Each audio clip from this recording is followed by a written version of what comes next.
Bienvenidos y bienvenidas a la quinta edición de las Jornadas de la Cuestión Malvinas en la Universidad Nacional de La Plata. Este congreso académico, dedicado exclusivamente a la cuestión Malvinas, Antártida y Atlántico Sur, cada 2 años desde su primera edición en 2017, es organizado por el ICMA, el equipo de investigación de la cuestión Malvinas de esta universidad. Invitamos a todos y a todas a conocer las diversas iniciativas que impulsa el ICMA, como la revista Malvinas en Cuestión y los cursos que dictan en las facultades de Humanidades y de Periodismo. Queremos agradecer a cada uno y a cada una de ustedes por estar hoy acá. Es un gusto para nosotros contar con su presencia en este panel de apertura. Queremos agradecer muy especialmente a la Universidad Nacional de La Plata, al Instituto Malvinas, a la Facultad de Humanidades y al ILS, el Instituto de Investigaciones en Humanidades y Ciencias Sociales, por todo el apoyo para la organización de este congreso, tanto a sus autoridades como a sus trabajadores no docentes que se encuentran dándonos una mano grande para que este congreso sea una realidad. Pedimos un aplauso para ellos.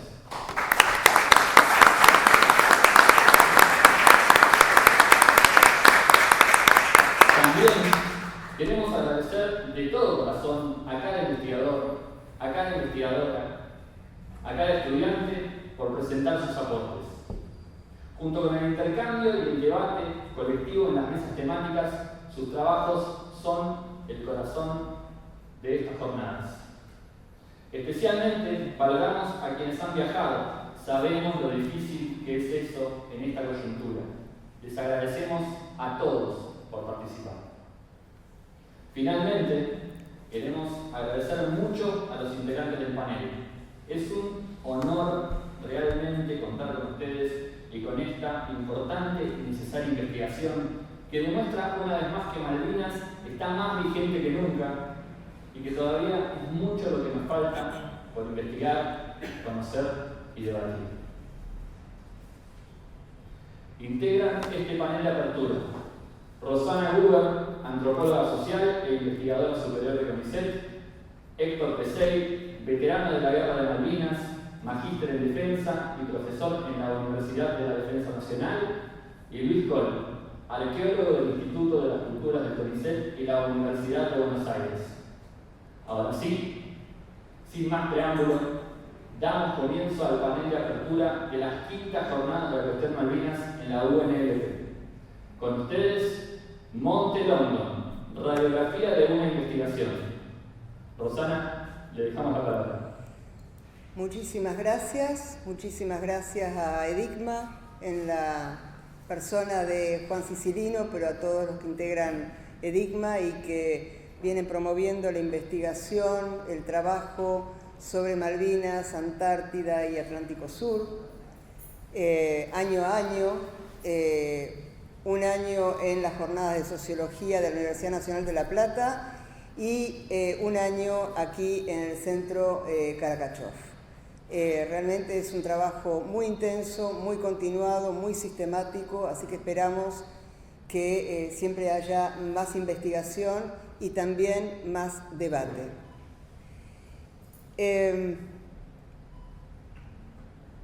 Hace 4 años formamos un equipo interdisciplinario. Esto quiere decir un equipo formado por distintas disciplinas científicas, sociales y de las humanidades.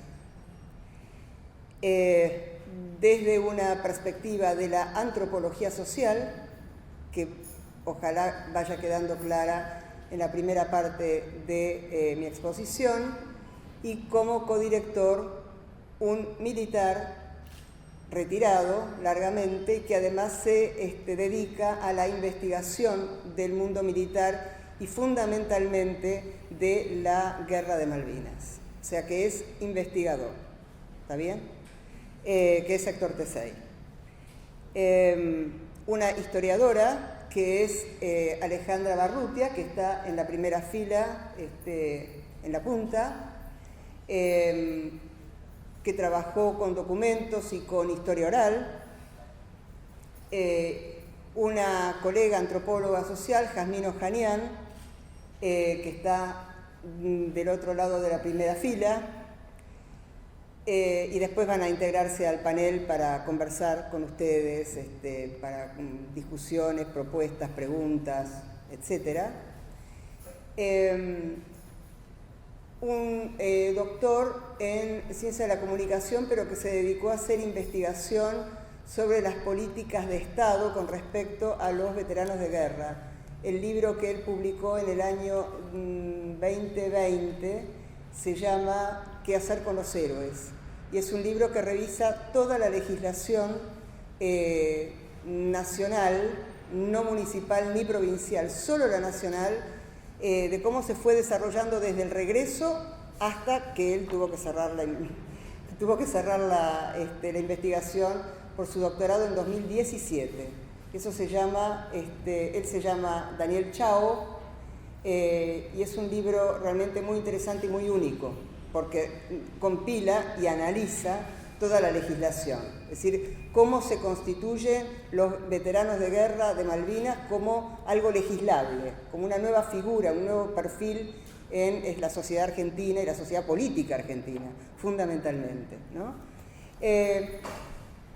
Y él se dedicó a estudiar Estado en esta investigación. Y después tenemos el equipo de arqueólogos, que aquí está representado por el doctor en arqueología y personal técnico de CONICET, carrera de personal técnico, personal de apoyo se llama, cualquier parecido con los planteles militares es pura casualidad, grupo de apoyo, personal de apoyo de CONICET, Luis Coll, y después, bueno, todo el equipo arqueológico está comandado por Carlos Landa, arqueólogo, seguido por Sebastián Ávila, que es historiador, que ahora está dedicándose a la arqueología, Alejandra Reyes, que es arqueóloga y además arqueóloga submarina, Diana Tamburini, que es arqueóloga de la Universidad de Rosario, y Juan Bautista Leoni, de la Universidad también de Rosario. En estos casos, esta rama de la arqueología trabaja sobre, se llama la arqueología del conflicto, pero particularmente sobre campos de batalla. Y los campos de batalla que trabajan son los campos de batalla del siglo XIX, en provincia de Buenos Aires, ¿no? Por ejemplo, La Verde en 25 de Mayo, por ejemplo, Pavón, cerca de San Nicolás, y otras, ¿no? También en el noroeste argentino con las guerras calchaquíes. Es decir, qué es lo que dejan los combates en el terreno y en el espacio, a lo cual vamos a volver, por supuesto, después. Ustedes dirán, bueno, nosotros nos proponíamos reconstruir el combate de Montelongo. Otra vez, todo lo que hay publicado, todo lo que hay escrito, toda la cantidad de libros que hay, la cantidad de cosas en streaming, más. Cuando nosotros empezamos a ver, venimos viéndolo, algunos que trabajamos hace mucho tiempo sobre Malvinas, empezamos a detectar varias cosas. Lo primero que empezamos a detectar es que hay una abundancia enorme de testimonios personales, individuales. Esos testimonios individuales están en una gran serie de entrevistas que es muy sistemática y es muy organizada, que es Voces de Malvinas, pero hay muchísimas otras, ¿no? Y en todas esas, en todos esos materiales, más los materiales escritos, capítulos de libros también, con el testimonio de cada uno, lo que uno encuentra es que están solos. Es decir, es mi testimonio, es el testimonio de él, es el testimonio de él, ¿no? Son testimonios separados. Esto también pasa con muchos libros. Los libros, por ejemplo, donde ya escriben los oficiales, los que eran oficiales entonces. Esos oficiales escriben su perspectiva por ahí del momento del combate donde no estuvieron. Uno puede decir, sí, puede ser autojustificatorio, pero en realidad acá hay un problema Distinto a esto le quiero agregar como materiales los informes oficiales, ¿no? El informe oficial del Ejército, no hay un informe oficial, pero son los informes de la Armada, digamos, material clasificado y desclasificado, ¿no? Acá la Armada es muy importante en London, aunque uno diga esto es tierra, es muy importante Infantería de Marina, ¿no? Pero yo decía, ¿por qué esto es tan importante? Darse cuenta de que todo esto está, digamos, que todos estos materiales son separados, porque están fragmentados y están vistos desde la perspectiva de lo que cada uno hizo y lo que cada uno está capacitado para hacer en el momento del 82. Es decir, la perspectiva del soldado es necesariamente distinta a la perspectiva del oficial y del suboficial. Es necesariamente diferente. El radio de cobertura es distinto, las responsabilidades son distintas y el lugar en la estructura, que es fundamental, la estructura militar, es completamente diferente. Entonces, cada uno, que es lo que nos pasa a todos en nuestras vidas cotidianas, ¿no? Si yo estoy en una posición en la sociedad que no es las otras, es la mía. Entonces, esto no, digamos, está orientado a retomar no solo lo que la gente puede decir mintiendo, ocultando, exagerando, ¿no? No está por ahí la cosa. La cosa está por el lado de poner todo eso junto, es decir, desfragmentar esta información, desfragmentar e integrarla a procesos, integrarlo a funcionamientos, a un funcionamiento sistémico, lo cual no quiere decir un funcionamiento armónico, ni bueno ni malo. No, eso no está dentro de nuestro radar. Lo de lo bueno y lo malo es otra discusión. Ahora bien, London tiene una particularidad, y es que es el combate probablemente el más popular, es el más famoso, y por eso es retomado además por la última serie, que es El Eternauta. Es un combate que tiene una duración considerable, de aproximadamente 12 horas, y es además un combate donde hay caídos argentinos y británicos, y no son pocos los británicos.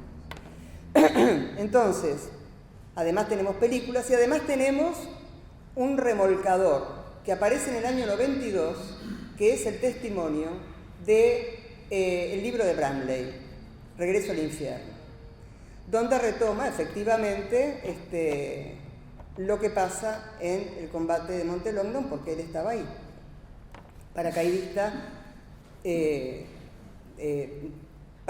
3, para 3, ¿no? Entonces, junto con Bramley empieza a aparecer toda la historiografía británica sobre Malvinas, sobre la guerra de Malvinas. ¿Esto qué quiere decir? Y la historiografía británica, como ustedes se podrán imaginar, es una historiografía muy pesada, y pesada en el sentido de que se hace con mucho conocimiento y mucho dato. Es una historiografía que se renueva en cada combate, no solamente por razones castrenses, no solamente por razones del próximo conflicto, ¿no? La próxima guerra, porque están permanentemente reciclando la información y la evaluación, sino que además es realmente muy buena, es de la mejor del mundo. Claro, la historiografía británica sobre Malvinas es también la historiografía del ganador. Y no reemplaza la perspectiva de los argentinos. Pero ahí nos encontramos con una novedad, y es que empieza a popularizarse un dicho que es: si querés saber cómo te fue en la guerra, pregúntale a tu enemigo, Sun Tzu. Una novedad del siglo VI a.C., ¿no? De un militar chino que habría escrito todos estos materiales en unas cañas de bambú, y una de ellas es esta máxima: si quieres saber cómo te fue en la guerra, pregúntale a tu enemigo, ¿no? Y el combate de Monte Longdon se empezó a contar desde la perspectiva del enemigo. Y esto tiene un gran problema. Y el problema es que se empiezan a sustituir una serie de decisiones que fueron propias argentinas. Entonces, yo empiezo a delegar en quien me pone el espejo en la imagen que yo tengo. Y esto con otro agravante, que es que Longdon no es lo mismo para un británico ni para tres que lo es para los argentinos que estuvieron ahí desde el 15 de abril, básicamente. Es decir, Longdon fue otra cosa para los argentinos que para los británicos. Entonces, reconstruir el combate de Monte Longdon es esto, es reconstruirlo con toda esa complejidad. Entonces, lo que nosotros nos proponemos es de alguna manera argentinizar el combate, es decir, la interpretación que tenemos del combate, la cantidad de terminología, la cantidad de referencias, la cantidad de referencias históricas y temporales del combate que se toman de las narraciones de los para tres son impresionantes. Entonces, ya tenemos desfragmentar. Cuando uno desfragmenta y uno junta, uno puede llegar a superponer versiones que son contradictorias o que son distintas. Esto también es interesante de hacer. Es decir, cómo mira un mismo evento un oficial y un soldado. Y un soldado de la tercera sección antes del 10 de junio y un soldado de la tercera sección después del 10 de junio. Porque hubo una mudanza. Hubo una mudanza. Quiero decir, acá lo que hay es una desfragmentación, hay una argentinización, llamémosle, o sea, por lo menos recuperar nuestro enfoque, digamos, el enfoque de los veteranos de guerra, pero después se dice, bueno, pero son los militares. ¿Y pero militares qué quiere decir ahí? Es un problema. Homogeneizar lo militar trae problemas. Entonces es la versión de los soldados, sí, el rango, soldados, suboficiales, oficiales, infantes de ejército, infantes de marina, artilleros, ingenieros,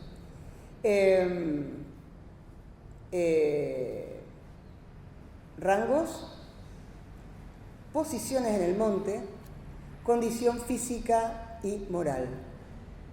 Todo esto hace un panorama, o sea, lo que nosotros llamamos un teatro muy complejo, donde cada una de estas perspectivas cruzadas dan una perspectiva de lo que fue vivir toda esa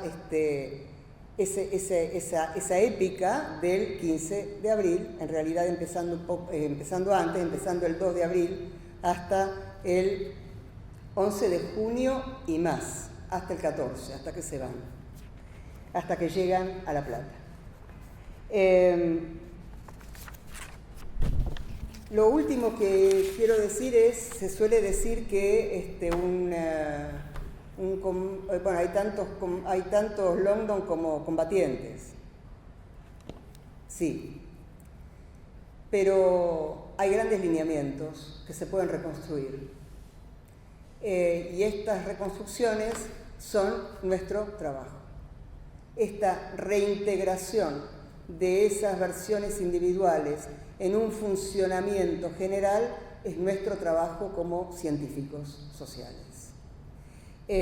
Ahí tenemos el trabajo que se hace cuando se reconstruye un proceso, desde que se llega hasta que se van.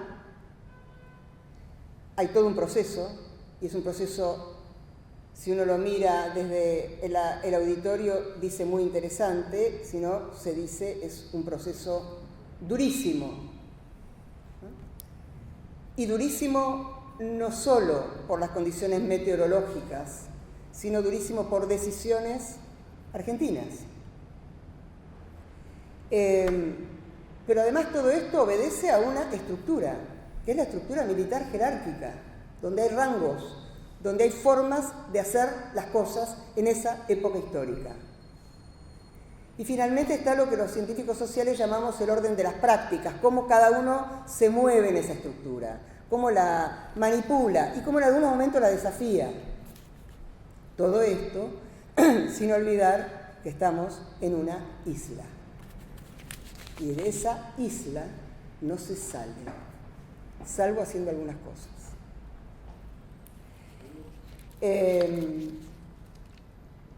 Entonces, Gracias. Hemos integrado, como les decía, distintas disciplinas y ahora vamos a escucharlo a Héctor Tesey, que estaba abajo del Longdon, estaba en la batería C,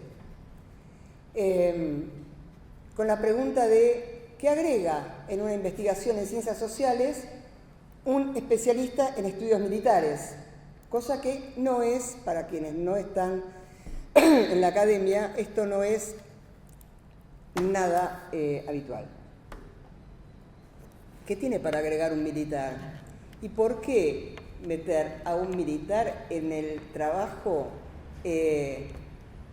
no es autojustificatorio? ¿No va a justificar todo lo que hicieron los militares, los cuadros, suboficiales y oficiales en Malvinas? Bueno, tiene que ser un buen investigador y Héctor lo es. Gracias. Héctor. Gracias.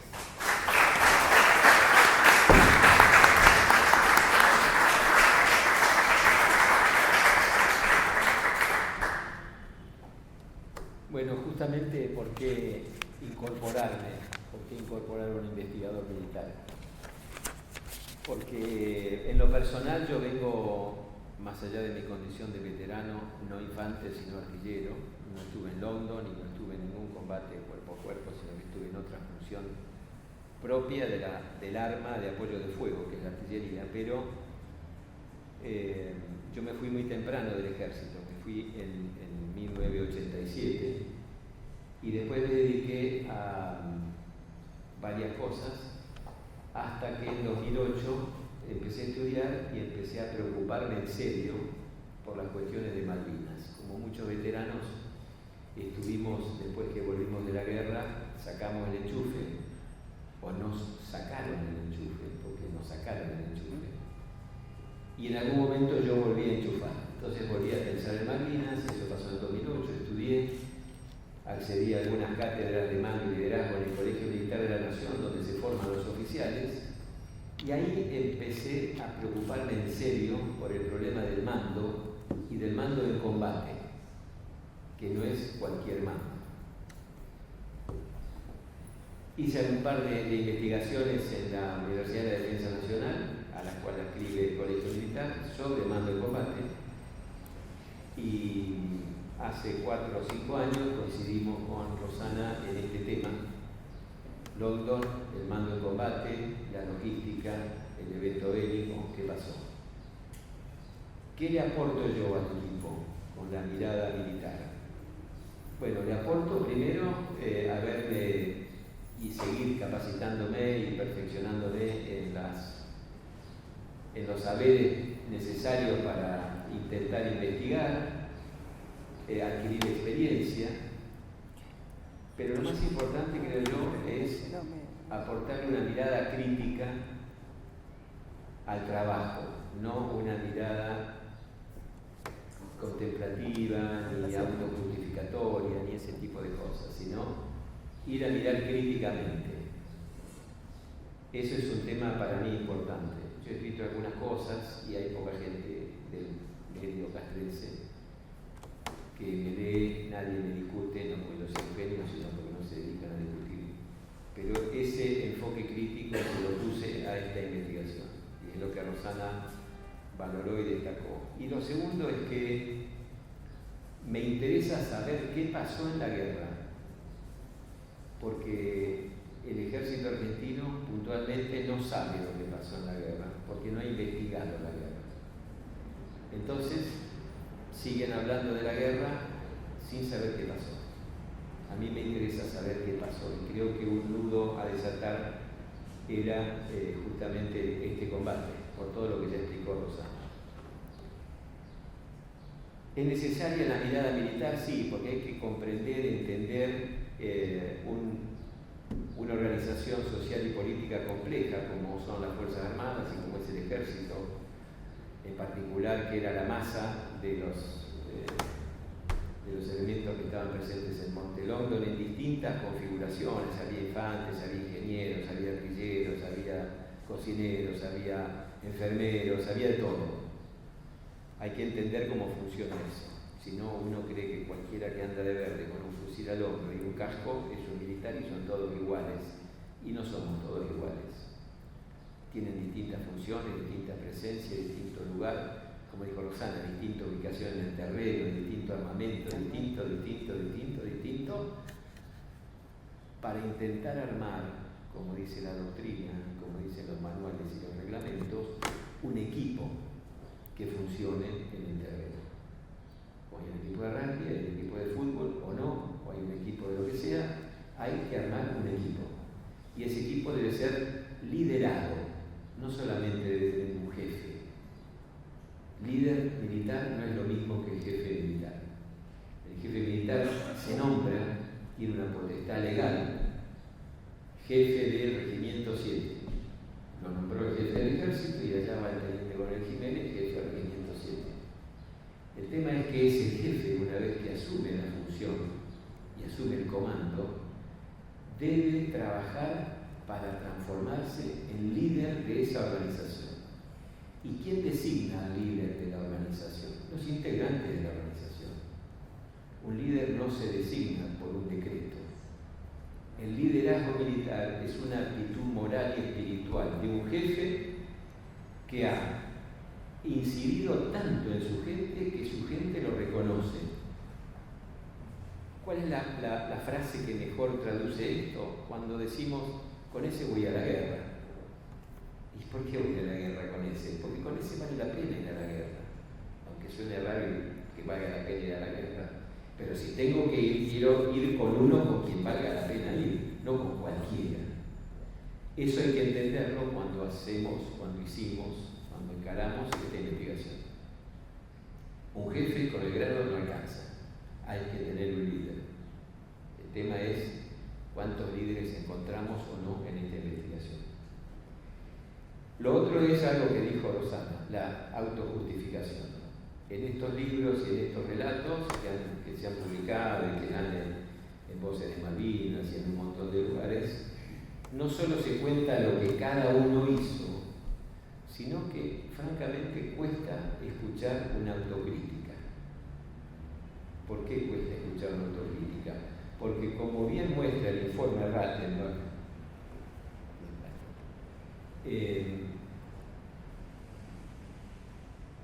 y como decimos los militares, un éxito táctico no enmienda un error estratégico. Quiere decir que si el de más arriba se equivoca, ¿quién paga el pato? El último, el que está en la trinchera, el soldado, el cabo, el subteniente. ¿Quién se equivocó en Malvinas? Ya lo sabemos, se equivocó aquí, lo dice Rattenberg, no lo digo yo. Pero ahí están viendo ustedes una imagen que grafica un poco esto, de cómo desde arriba hacia abajo van bajando las decisiones, las acertadas y las equivocadas. Cuando son acertadas todo fluye, el equipo funciona. Cuando son equivocadas, palo en la rueda, marcha y contramarcha, indecisiones, como también decimos en los cuarteles, orden y contraorden igual a desorden. Y esto pasó mucho en Malvinas. Muchas órdenes, muchas contraórdenes y mucho desorden. ¿En qué nivel estamos en esta investigación? En el nivel que marca la flecha roja, que es el nivel táctico. El nivel de la menor organización militar y del menor nivel de la conducción en un evento bélico. El nivel táctico. Y acá estamos en una compañía, la B, el 7, reforzada con otros elementos. Una compañía tenía 130, 140, acá había más de 300 arriba del monte, pero es el nivel táctico. Y cómo fueron influyendo las distintas decisiones de los niveles superiores hasta llegar al táctico. Pero después también hay que ver qué deciden los niveles tácticos sobre lo que van recibiendo. ¿Deciden hacer? ¿Qué deciden hacer? ¿Qué deciden no hacer? Deciden no hacer. Eso es lo que fuimos a mirar en esta investigación. Y pongo ahí dos conceptos que sí están presentes en el cuestionario de la investigación, que son el mando descentralizado y el mando centralizado, porque hablamos antes de organización política y social. Ahí está la jerarquía, ahí están los comandantes, por eso le puse a Galtieri y al general Joffre. y los comandantes son los que ejercen el mando. Y el mando es la conjunción de comando y liderazgo. Puede ser centralizado o puede ser descentralizado. Esto ya es muy militar, pero esto también tuvo incidencia en este combate y en esta investigación. El mando descentralizado es dar libertad, iniciativa, haga, sabe lo que tiene que hacer, sabe cómo tiene que hacerlo, quiero que haga tal cosa, quiero que conquiste tal colina a tal hora, tiene los elementos, tiene los medios, tiene los saberes, tiene la destreza, haga, dice el jefe. O el mando centralizado, tiene que conquistar la colina, pero tiene que ir con 15 tipos por este camino, sale a tal hora, para a tal hora, tira 3 tiros, toma agua, cruza el arroyo, frena, me habla por radio, y el pobre jefe que va a cumplir la misión es un robotito, no decide nada. Pero cuando camina en el campo le pasan cosas, porque en un combate no estamos nosotros solos, los militares de este lado, hay militares del otro lado que también hacen cosas. Entonces vamos a cruzar el arroyo, pero resulta que el arroyo tiene trampa o tiene mina. Ah, pero el jefe de arriba no me lo dijo. No, porque el jefe está 20 kilómetros y no sabe lo que me pasa a mí. Las dos formas de ejercer el mando. ¿Qué pasaba en Londres? Eso lo vamos a ver. Y cierro con esto, también haciendo mención a la organización política y social, que es la personalidad del comandante. Según el humor, el temperamento, la educación, la experiencia, hay comandantes, vamos a simplificarlo, que son buenos tipos, y hay otros que son hijos de su madre. ¿No? A todos nos ha pasado tener un jefe en una oficina, en un aula, en cualquier lado, y cuando salimos a la mañana de casa para ir al trabajo, decir, tengo que ver con este tipo de vuelta. Imagínense una organización militar donde ese tipo que tengo que ver de vuelta tiene potestad sobre mi vida. O qué distinto es decir, voy al laburo contento, buen clima, buena gente, buen ambiente. Esto se llama el clima de mando. Depende de la persona, ya no depende de la doctrina, depende de cada persona. Por eso es tan importante en la educación militar educar en mando y liderazgo. Y esta es una de las cosas que fuimos a ver. Y lo otro es la logística, porque yo puedo ser un genio mandando, puedo ser Napoleón, genio, pero Napoleón decía, los ejércitos marchan sobre sus estómagos. Si no hay comida, el ejército no anda. Si no hay munición, el ejército no anda. Hay liderazgo y hay comida. El manual del ejercicio del mando dice algo muy importante. ¿Cuál es la principal preocupación de cada jefe? Y la principal preocupación de cada jefe no es una, sino que son dos. Velar por el bienestar del personal y cumplir la misión. Cuando yo le preguntaba a mis alumnos, ¿cuál es más importante? ¿Cumplir la misión? No, son las dos importantes, porque yo no voy a cumplir la misión si antes no estuve velando por el bienestar de mi gente. ¿Qué es velar por el bienestar del personal? Compartir, convivir, entender, conocer, charlar, comer lo mismo, cagarse de frío igual, embarrarse igual. Eso es velar por el bienestar del personal. Si hago eso, voy a cumplir la misión. Gracias.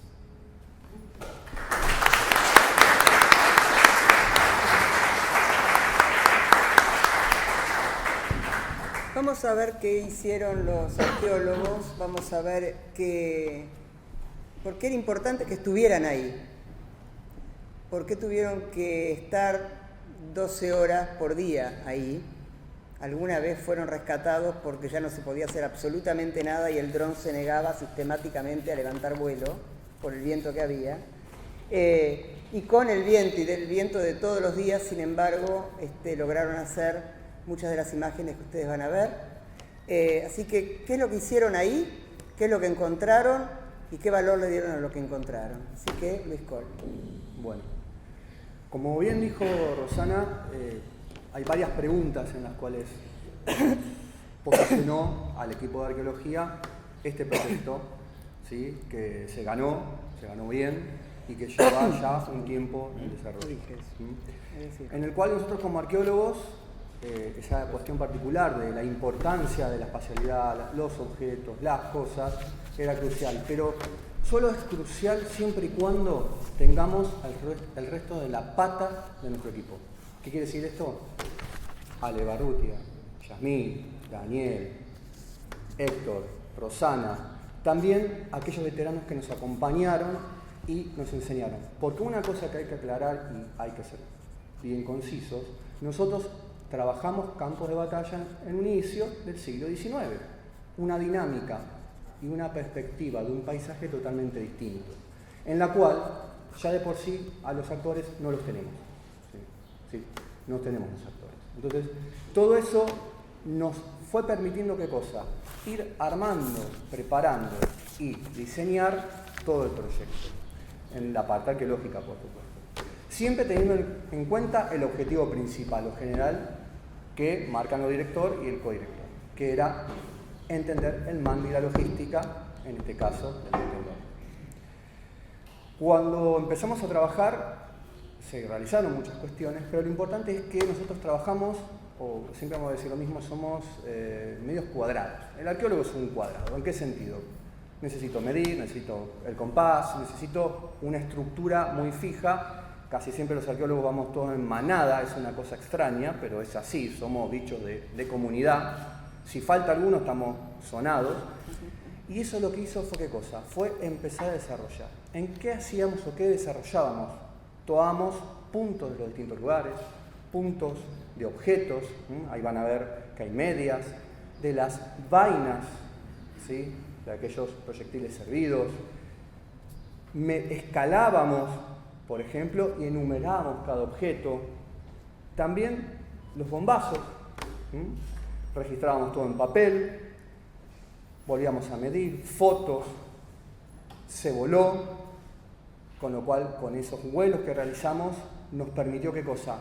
Ir mucho más allá de lo que se puede encontrar en campo, porque acuérdense lo siguiente, el arqueólogo trabaja con el ahora, con el ya, con el presente, es una foto, pero es una foto de ahora, yo no tengo la foto de 1982, de ese momento. Entonces, eso hace ¿qué cosa? Que nuestra construcción sea menos, es estructural, pero le falta ¿qué?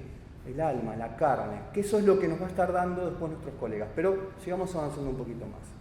De los productos que se tomaron de la digitalización, ¿qué quiere decir digitalización? Que lo pasamos toda una computadora para después poder trabajarlo adecuadamente y especialmente la cuestión del espacio. Pudimos producir lo que se llama una fotogrametría. La fotogrametría, entiéndanla como poner muchas fotos y que de esa forma tengamos un modelo 3D que nos permite escalar, medir en forma mucho más precisa y observar aquello que por ahí, que nosotros nunca habíamos estado en ese lugar, lo podamos ver desde otra perspectiva. ¿En cuál? La aérea. Por ejemplo, en este caso. No sabemos quién está ahí, no sabemos qué sucedió ahí. ¿Sí? Solamente tenemos determinados elementos que es lo que observamos y sabemos que se construyó y que antes de eso no estaba esa construcción. Antes me refiero del evento del combate. Después se fue agregando elementos y sabíamos que, según la forma de construcción, y esto siempre en relación a quién, a la información que nos da, en este caso, Héctor como veterano. Y nos decía, mira, para determinadas armas tiene que haber determinadas dimensiones, tienen determinada potencia, determinada cantidad de gente, entonces uno va, ¿qué cosa? Dándole ya un poco más de color a eso que simplemente es un objeto. Al mismo tiempo, lo que fuimos haciendo fue tener elementos más de índole análisis topográfico, como las alturas. ¿Para qué? Para hacer cuestiones de visión, cuencas de visión, posibilidades de circulación. A ver, esto en forma matemática, ¿es lo que hizo la gente? Y lo más probable que no, o sí. ¿Cuándo vamos a saber que eso da realmente un resultado? Cuando sumemos a nuestros colegas a las memorias de los veteranos, las discusiones con ellos y toda esa cuestión. Lo importante de esto también, de ese modelado 3D, es que nos permitió ¿qué cosa? Recrear en la actualidad, ¿sí?, el monte. Ahí van a tener un código QR que si ustedes quieren y después cuando ustedes se le toma una foto y los lleva a un lugar particular que nos encargó la doctora Alejandra Raez para que la gente pueda acceder a un modelo 3D del monte, donde se observa con buena definición muchos elementos y que también a la hora de charlar con Ale, de charlar con los veteranos, uno va posicionando determinadas cuestiones y va creando todo lo que va a estar sucediendo después, me adelanto un poquito para no spoilear mucho, en el libro. ¿Qué es lo que se registró? Sobre todo estos puntos. Dicen, wow, fíjense, lo amarillito son puntos en terreno, caminando en ese caso teníamos uno de los veteranos que nos acompañó, íbamos tomando puntos, datos, ¿sí?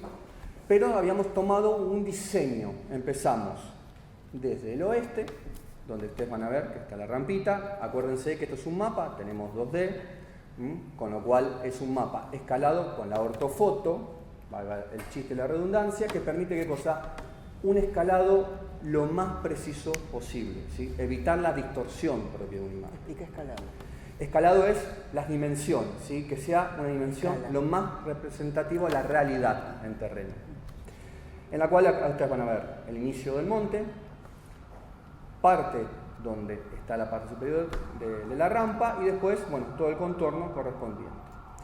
Estos puntos van a ser muchas cosas. Van a poder ser objetos, van a ser posiciones, que es lo que se conserva con más tiempo, pero hay posiciones que de repente se pierden, como por ejemplo una carpa. Nosotros no tenemos forma de registrar, ¿sí? Entonces, ¿cuál es el problema de esta imagen? Es que es todo ya. Entonces lo que están viendo es todo. No hay temporalidad, no hay gente, no hay movimiento, ¿sí? Por eso, acá tienen una de las posiciones. Lo importante para nosotros es al inicio registrar todo lo que se pueda, marcarlo en forma adecuada y después tener en cuenta no solamente los elementos solo. ¿Sí? Estoy siendo un poco duro, yo sé que esto es lo más duro, por eso los arqueólogos son aburridos a veces en estos sentidos, pero es eso, todavía no le estamos dando lo más lindo. Pero ¿qué es lo que nos va a permitir? Entender determinadas cuestiones. Por ejemplo, en este caso particular, había posiciones que tenían material adentro. El material corresponde a veces al uso de ese momento, puede ser que sí, puede ser que no, ¿sí? Como ejemplo, en este caso, cables distribuidos dentro de las posiciones. ¿Qué está marcando eso? ¿Qué nos está diciendo los cables? Bueno, algo del mando, ¿no? De alguna forma de comunicarse. ¿Funcionaron? No. Eso es otra cosa. Están ahí. Nosotros, cuando empezamos, lo descontextualizamos. No le damos esa prioridad histórica en el momento. Es simplemente el material, lo más duro, por decirlo de cierta forma. Pero, a medida que nosotros vamos avanzando, y acá les estoy dando un poquito de la ayuda interdisciplinaria de Jazz, de Rosana, de Héctor, van a ver que están nombres, aspectos, fotos que nos dan los veteranos, como por ejemplo las carpas, que nosotros llegamos a ese lugar, no teníamos forma de que había carpas ahí. ¿Cómo supimos que había carpas? Por una foto en la cual se ve la perspectiva, como muy bien recién alguien mostraba una buena elaboración que hizo digital, multimedia, y ponía las imágenes superpuestas. Bueno, esto te permite esto. Y el 3D nos permite eso, ubicarnos, dar una posición, ser lo más preciso posible para jugar con esto. ¿Esto es porque estamos buscando, como dice Rosana, la verdad? No, es para entender más que otra cosa. Y después poner en discusión esa memoria, ¿sí? Que es lo más importante. Como les dije, también lo que teníamos y nos pareció importante fueron los bombazos, ¿sí? Los rasgos de la artillería. Le damos un nombre a veces un poco académico, simplemente ¿para qué? Para poder discutirlo sin cambios particulares. Ahora, yo le decía a Rosana, ¿todos estos bombazos son del mismo momento? ¿Son todos ingleses o hay bombazos argentinos? ¿De qué tipo de artillería es? Bueno, eso, ahora trabajando con nuestro investigador militar, estamos intentando investigar unas cuestiones y otras más complicadas. Pero, por ejemplo, si yo no tuviera el acompañamiento transdisciplinario con Héctor, y él que me dijera, no, escúchame, el bombazo no es solamente el punto, es el punto y la dimensión de las metrallas. Es decir, la gente que puede estar ahí. Que nos da, por ejemplo, esto. ¿Sí? 2 posiciones, no sabemos si estuvieron ocupadas del bombazo. Vuelvo a decir lo mismo, nosotros no tenemos momentáneamente, hasta que no le agreguemos la historia de la gente, saber si había gente ocupando ese lugar o no. Pero fíjense, un cráter al lado y 2 posiciones. Entonces, Todo esto, la idea es que armar esto, ¿sí? No está completo. Para ver la cuestión, quién es, cómo y todo lo demás, será en el libro de Roxana, a futuro para hacer un poco de gozo, pero ahí es donde se va a estar mostrando el combate. Pero bueno, ya vamos qué cosa, con Ale Barrutia, empezando, bueno, no, acá estuvo tal cosa, acá estuvo tal otra, ¿sí? En las cuales de repente aquel elemento que para nosotros era una estructura con palos, algunos cables y algunos materiales adentro, era un nido. ¿Sí? De esa forma, todo este material y en conjunto, ahora sí, con Roxana, con Jad, con Ale, con Héctor, se empieza a armar toda la cuestión del combate. ¿Sí? El arqueólogo solo lo puede hacer, queda corto.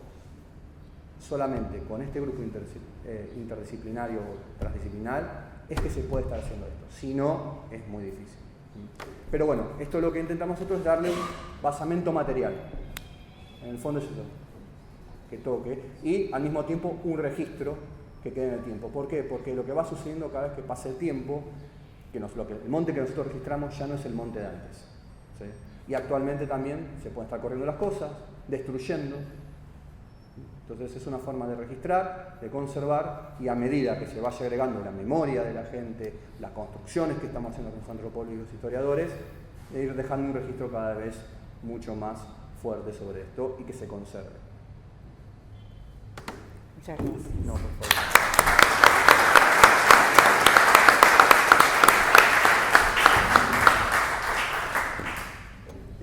Me parece que hay que tener en cuenta que acá hay un equipo de científicos, en primer lugar, que le pedimos a un oficial y a un suboficial de entonces que nos acompañaran en la campaña, ¿no? Nosotros hicimos dos, la primera en febrero del 2023 por distintas razones que ya expusimos en la reunión pasada de EDICMA, y que tienen que ver con cuestiones académicas. También en las cuestiones académicas hay problemas, muchos problemas, porque entendemos a veces distinta la forma de hacer investigación. Entonces esto embarró un poco nuestra primera llegada, nuestra primera campaña. Entonces la primera la hicimos Alejandra Barrutia, Héctor y yo, que éramos los que teníamos asegurado el alojamiento. Después ya el resto no lo pudo tener, porque nos lo sacaron por imprudencias de una persona que dirigía otro proyecto. Después voy a hablar un poquitín del proyecto, porque es importante, porque es también lo que nosotros hacemos para entender mejor nuestra sociedad y nuestra comunidad. Y la segunda campaña la hicimos ya con todo el equipo arqueológico y con Raúl Castañeda, que era teniente de la compañía C, primera sección, y con el cabo de entonces, Gustavo Pedemonte, que estuvo en la segunda sección, primer grupo de tiradores, que está aquí presente. Y ellos nos podían ayudar, no a que todo fuese su versión, porque para eso está todo el equipo trabajando, sino realmente identificar cosas, por ejemplo, identificar posiciones e inclusive discutir entre ellos dos, lo cual es realmente un proceso muy interesante y que de alguna manera está reflejado en el libro, ¿no? Este libro está dirigido al público amplio, está dirigido a todos aquellos que pudieron colaborar de alguna manera con este trabajo, protagonistas directos del combate y de sus alrededores, ¿no?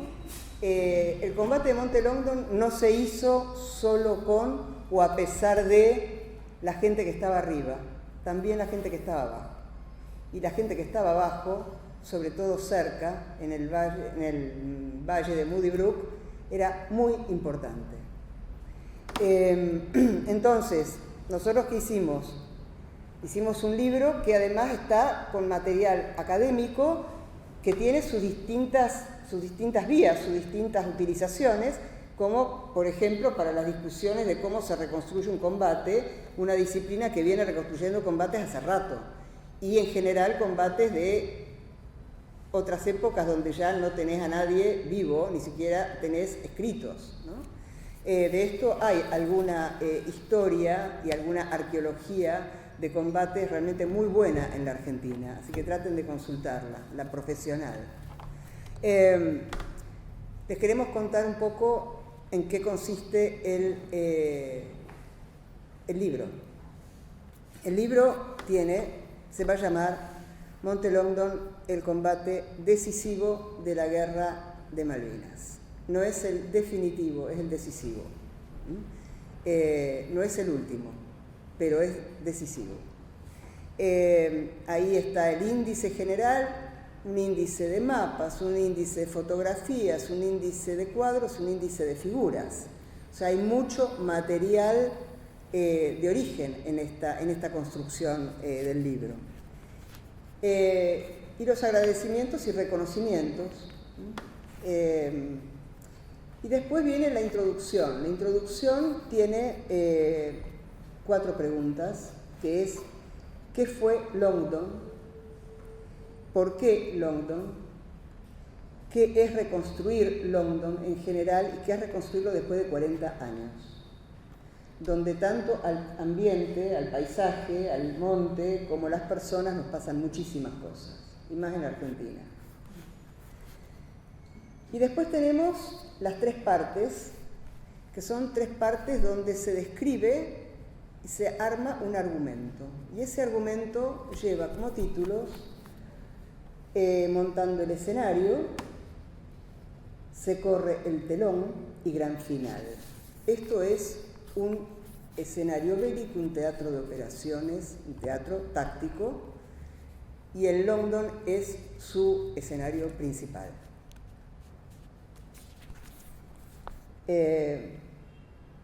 La primera parte es cómo se monta el escenario, es decir, toda esa diversidad interna que tiene todo el mundo militar, cómo se va montando, ¿no? Cada uno con sus especialidades, con sus perspectivas, con sus tareas, con su armamento, con su dependencia institucional, que no hay que olvidarlo nunca cuando se habla de militares.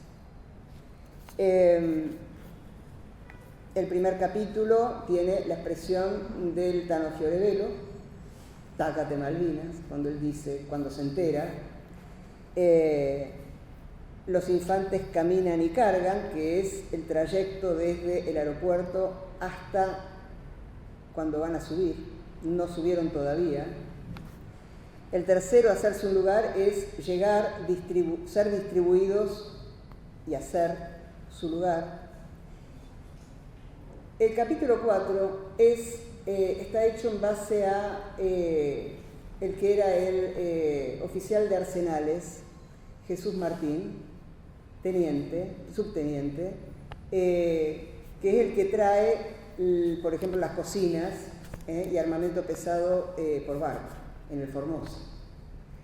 Pero esta descripción de lo que es el oficial de arsenales trae un aspecto fundamental, que es el cargo. Y el cargo no es un atributo de los militares, es un atributo del Estado argentino, donde cada bien está inventariado. ¿Qué pasa cuando uno tiene un escenario donde va a tener un montón de cosas que están inventariadas y que es muy probable que se destruyan o que se pierdan? ¿Cómo funcionan los oficiales, los suboficiales y los soldados con esos bienes que ellos tienen, por los que tienen que velar?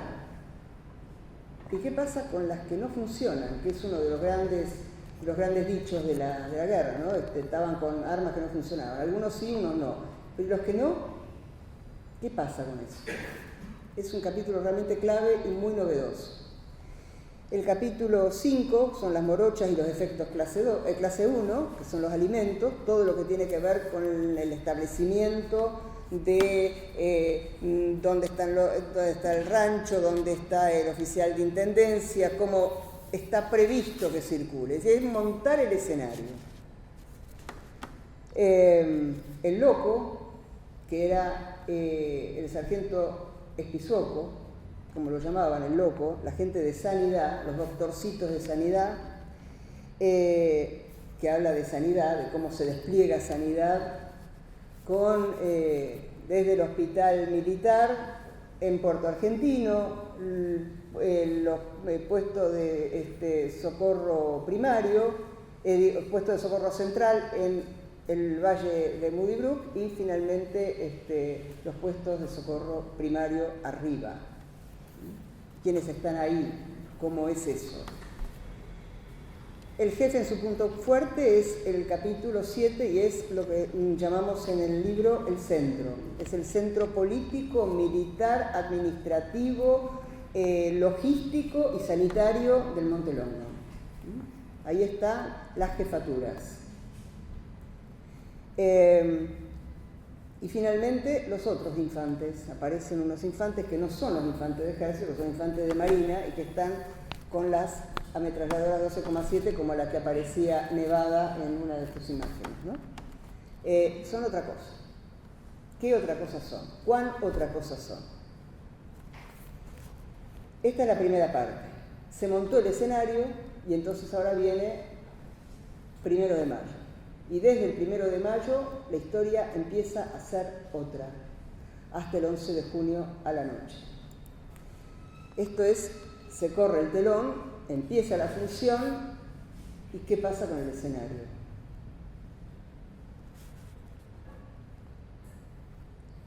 El capítulo 9 se llama Del palco al escenario. Veíamos como un palco el bombardeo del aeropuerto, pero a la noche lo vas a tener en tu mesa, el bombazo. ¿Qué pasa con esto? ¿Cómo se incorpora semejante novedad? Los bombazos, que después se van incorporando. ¿Cómo es que se incorporan? El capítulo 10 es una expresión de Fabián Caballero, que está aquí presente, La sopa interminable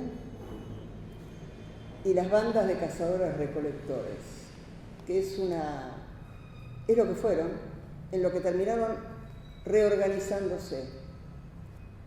Cuando falta la comida, la gente algo hace. En la Argentina eso lo sabemos, y los que lo saben muy bien son quienes estaban ahí arriba. Hay una reorganización social de lo que era la estructura militar y del montaje del escenario. Esto es un capítulo muy entrañable, porque es un capítulo completamente visceral, ¿no? Es lo que las personas hacemos y a qué apelamos para comer. Y no comemos solos, siempre comemos con otros. Se reorganiza la sociedad ahí arriba. Con B de Baldini es cómo era el mando ahí arriba. Baldini fue el subteniente, jefe de la primera sección y prácticamente el oficial presente en ese monte, digamos, sobre todo en la zona oeste, que termina siendo muerto. Finalmente el 12 es junio, hasta el 11. Toda la cantidad de cambios que hay porque se llama vista al oeste, ya no al norte, al oeste. Todo lo que pasa en los últimos 10 días con la incorporación de tanta gente que llega a una zona que no tiene la menor idea de cómo es. Ustedes vieron las imágenes de London.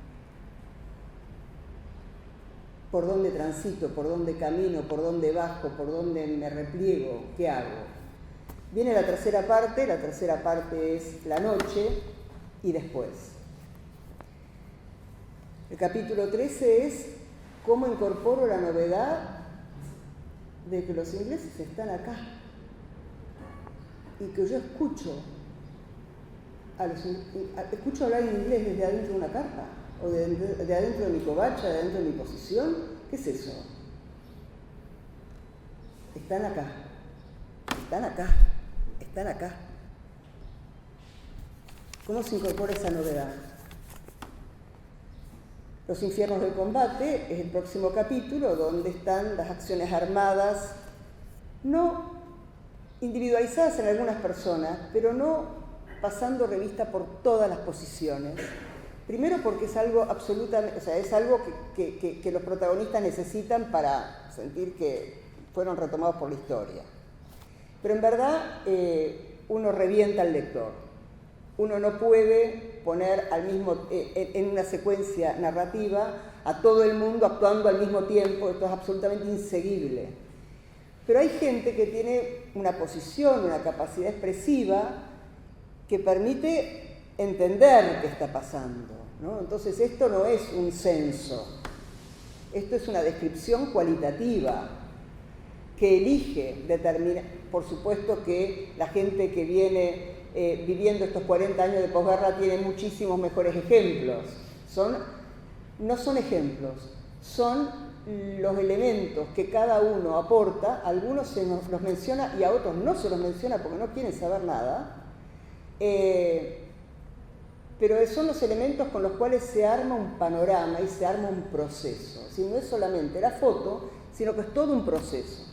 Hasta que llegamos a la noche del 11 al 12. El capítulo siguiente tiene dos acciones, fundamentalmente. Pero son contraataques, son reacciones. ¿Qué son? Una es la de un grupo de la sección Ingenieros 10 del teniente Quiroga, y otra es el contraataque de Castañeda. Esto es muy importante porque ya los que estaban ya no pueden hacer nada. ¿Cómo son convocados arriba del monte? Gente que estaba al lado en la planicie norte, abajo del Longdon, y que jamás habían subido al Longdon. ¿Cómo hicieron? El capítulo 16, otra vez la terminología: replegados, retirados, y los últimos en irse del monte, que son sin duda los caídos. Este capítulo tiene dos grandes vertientes: los que se van para el lado, los que logran irse, y están los que cayeron prisioneros, los heridos y los muertos. Y el tratamiento con los heridos, con los prisioneros y con los muertos. Son como las dos, o sea, el monte se dividió. Y finalmente el capítulo 17 es el desmonte y la vuelta a casa. El desmonte no es solamente del 11 al 12. Hay algo que parece un intento, un nuevo intento, un contraataque, una actuación que se hace el 13 a la noche. Y todo lo que va pasando con las personas que se van disgregando, ¿no? Al principio aparecen personas sueltas que se van uniendo para reincorporarse al regimiento cuando tienen la noticia o la notificación o les dicen, y después está la disgregación hasta que llegan aquí. Entonces, soldado Darío Pedraza, primer grupo de tiradores de la primera sección, le había prometido a la vieja que volvía. Y se la encuentra cuando vuelve, que no estaba en el gentío de alrededor del regimiento, acá en La Plata, sino un poco más retirada, y le dice: ¿viste, vieja, que volví? Pero no volvieron los mismos. Volvieron otros. Entonces les pido un aplauso para los que están aquí y vinieron a escuchar esto. Muchas gracias.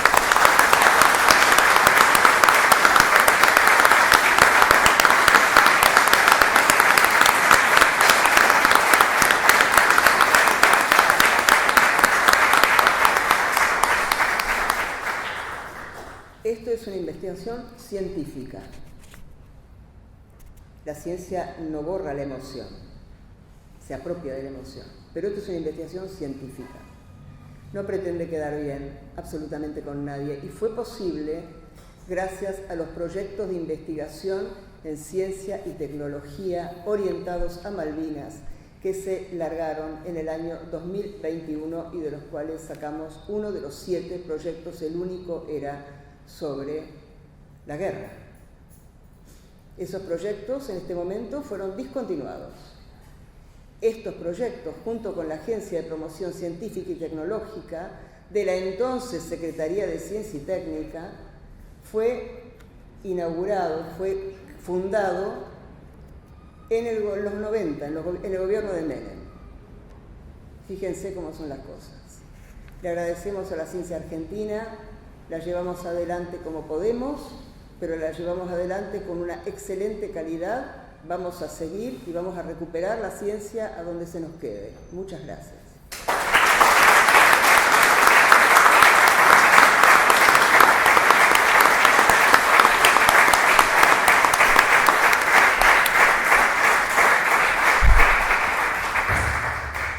Bueno, ¿qué tal? Buenos días, mi nombre es Juan. Ahora, si quieren, abrimos un espacio para las intervenciones, preguntas, consultas, lo que quieran. Así que no sé, ¿quién se anima a romper el hielo para intercambiar con el panel? Por allá.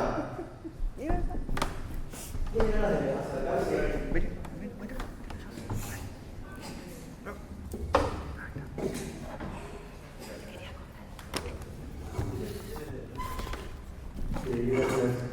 Antes de nada, gracias por poner en la agenda temas Malvinas todo el año. Por otra parte, yo soy veterano de Malvinas, mi nombre es Jorge Podestá, soy artillero, como el Almirante 6, que fue profesor mío también en la diplomatura de Malvinas en Cántico Sur. Y bueno, yo, cuando hablaba de liderazgos, de los 4 oficiales jefes que estaban en mi batería de 101, 2 pidieron la baja uno la baja y otro retiro muy temprano, así como le pasó al capitán. En ese plan de esos 2, uno era el teniente Miguel Infantino, entonces el teniente Cardoso, se lo nombro porque usted lo debe conocer, eran vides naturales, del cual, por ejemplo, el teniente Miguel Infantino, cada vez que lo veo le digo gracias por haberme traído de vuelta a casa. Entonces la pregunta breve es si ve alguna diferencia en aquel ejército argentino con este ejército argentino que se ha modificado para que permitiría que tipos como Cardoso, Infantino y agrego capitán de 6 puedan permanecer en el ejército, decían permanecer en el ejército ahora. Bueno, gracias. Gracias. Sí. Si hay alguna otra pregunta, decimos 2 o 3, sí, bueno. Si hay alguna otra consulta. No sé si no tiene que venir hasta acá, me da. No. Quería consultar. Bueno, un momento. Vamos despacito. Bueno, primeramente agradecer y por supuesto a los combatientes y héroes de Malvinas que están acá presentes, homenajearlos nuevamente, es muy importante. En cuestiones de soberanía lo que más me interesa es cómo se llega también a un título que habla de la guerra, porque también sabemos que Malvinas es una batalla más de un enemigo natural, que a veces se interpreta como que se pierde, ¿no? Una batalla que se pierde. Sin embargo, puede ser la batalla que una al continente americano, porque sabemos que América ve cómo se comporta el enemigo, que en este caso Inglaterra históricamente, y lo podemos identificar. Sabiendo quién es el enemigo, es más fácil unir al pueblo en una causa nacional. Y me refiero nacional como la patria grande, ese abrazo simbólico de San Martín y Bolívar. Sin embargo, para no irme tan al aspecto de la guerra, también quería recordar que el pueblo se manifestó por la continuidad de la guerra. Salió a la calle, ocupó las plazas, podemos recordar con archivos históricos también esto. ¿Qué analizaron ustedes militares, soldados combatientes, héroes de Malvinas, con ese fenómeno que quedó como trunco, porque el pueblo pedía continuar la guerra. ¿Qué estaba pidiendo el pueblo? ¿Por qué se manifiesta que no había que rendirse? Es una pregunta que le hago también a otros disertantes. Gracias. Vamos con una más. Vale. ¿Alguna otra? Sí, pero sí, mejor para... No, porque es para la grabación. A Roxana, por favor, profesor Omar Alonso Camacho de la Universidad Nacional de Cuyo. Cuando usted habla de que la batalla de London fue una batalla decisiva, ¿está bien? Y entonces, ¿qué lugar ocuparía la batalla la lucha en el Túmbledon, que fue un día posterior? Esa sería la pregunta en concreto, para que se alarga la situación. ¿Por qué el término decisivo? Empiezo a contestar yo para complementar. Esta última. Arranco con el liderazgo, el mando del ejército. Ahora sí, pasamos. Después digo yo. Respondiendo a la consulta de si hoy el ejército es igual, distinto o qué, esa fue la pregunta, ¿verdad? Bueno, te voy a contestar como un ejemplo, para que después coincidamos en qué está pasando. En el año 2022 se cumplieron 40 años de la guerra. Entonces, yo en esa época era profesor en la Escuela Superior de Guerra del Ejército y hablaba de Malvinas, por supuesto, además de otras cosas. Centralmente hablaba de mando y liderazgo. Porque entendíamos con el director de la escuela de aquel momento, que ya es un general retirado, lamentablemente, que el tema del mando y el liderazgo no alcanza con la presencia en la etapa de formación del militar, que es en el Colegio Militar de la Nación. El mando se ejerce toda la vida, el liderazgo debe ejercerse toda la vida. Entonces, cada tanto hay que refrescar conceptos, hay que corregir vicios propios de la vida de cuartel y del mando consuetudinario que se va alejando del deber ser para empezar a hacer lo que las circunstancias y las conveniencias imponen a cada uno de los que tenemos mando. Entonces, cada tanto tiempo hay que refrescar estas cosas. Mi propuesta en aquella época era: damos estas materias en el colegio militar. Yo fui profesor de mando y liderazgo en el colegio militar y propuse hacerlo en la escuela de guerra unos 10, 12 años después de haber egresado, para refrescar cosas. Como no estaba en la carga curricular de la formación del oficial de Estado Mayor, empecé con talleres de mando y liderazgo para ver si después de 5 años llegábamos a la conclusión de que era válido o no era válido. En el 2022 transitábamos el segundo año de esos talleres y en junio, más o menos, mediados de año, el ejército inaugura o estrena un corto alusivo a los 40 años, que justamente era de London, que era Contraataque de Castañeda, un corto que se llamó Hermandad. ¿Y qué reflejaba Hermandad? La hermandad de la gente de Castañeda antes, durante y después de esa acción militar. Porque quienes hemos hablado con subalternos de Castañeda de aquella época y de después de aquella época, nos enteramos y coincidimos en que Castañeda no solo era jefe, sino que era líder. Porque agarrar a 40 tipos en el medio de la noche, en medio de un combate a 5 kilómetros de un lugar al que nunca fue, y decirle: vaya al contraataque ahí arriba, y que vayan todos, y que no se te raje ninguno en el camino, y que cuando él dice avancemos, avanzamos, y muere gente, hay que ser líder, no solo hay que ser jefe. Entonces ese corto reflejaba eso, la hermandad. Perdón, y además Castañeda era teniente nuevo ahí.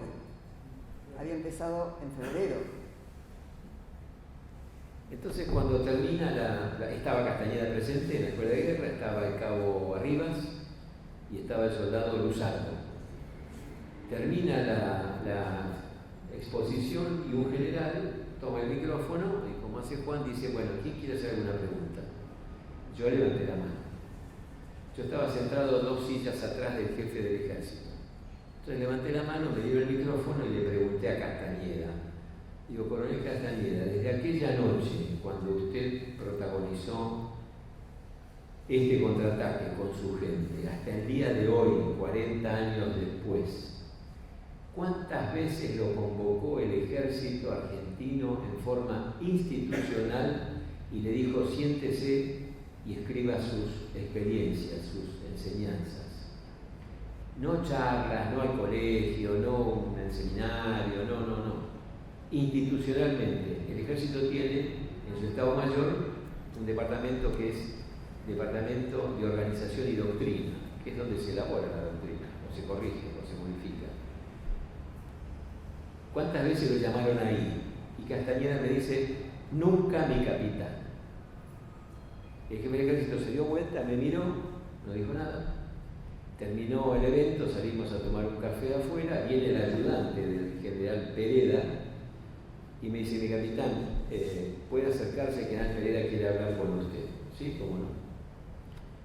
Lo saludo a Pereda y Pereda, con una sinceridad brutal, me dice: ¿qué hay que hacer, mi capitán? Yo pensé una respuesta que no la dije, y tampoco se la voy a decir a ustedes.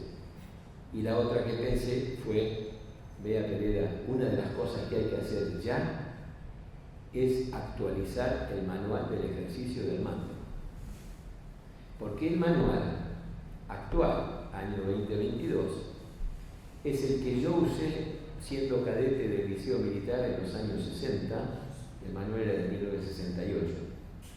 Es el mismo que usé siendo cadete en los años 70, es el mismo que usé siendo instructor en los años 80, es el mismo que usé hasta que me fui del ejército, y es el mismo que uso hoy, 2022, como profesor de cátedras de mando y liderazgo en el Colegio Militar. Y es un buen manual. Yo ya lo había estudiado, conozco las raíces, y le dije: es un buen manual, pero está desactualizado en varias cosas. La primera, la página web del Colegio Militar dice Escuela de Líderes. Acá se forman líderes militares. Resulta que el manual del ejercicio del mando, que es la Biblia del mando, no tenía definida institucionalmente el concepto líder militar. Entonces yo, como profesor, ¿qué formaba? Lo que a mí se me cantaba, porque el ejército no me había dicho que era un líder militar. Hay que poner el término, le dije. Segundo, el capítulo 7 se llama o se titula Mando de Combate. Y el capítulo del manual 1968, reitero, vigente en 2022, empezaba con un párrafo que decía: como el ejército argentino no tiene experiencias recientes de guerra ni conflictos, nos remitiremos en este capítulo a guerras de otros ejércitos y otras experiencias. ¿Y Malvinas qué? Le dije a Pereda. No existe Malvinas. Se sonrojó el general y me dijo: gracias, mi capitán. Me fui a tomar café y me fui. A los 15 días me convocó el Estado Mayor a ese Departamento de Organización y Doctrina para integrar un equipo con otros 2 veteranos, el general Zuluaga y el general Sergio Fernández, y 5 coroneles del Estado Mayor, más un psicólogo, más un abogado, y trabajamos durante medio 2022 y todo el 23, y alumbramos en noviembre del 2023 el manual del ejercicio del mando, que hoy está vigente en el ejército.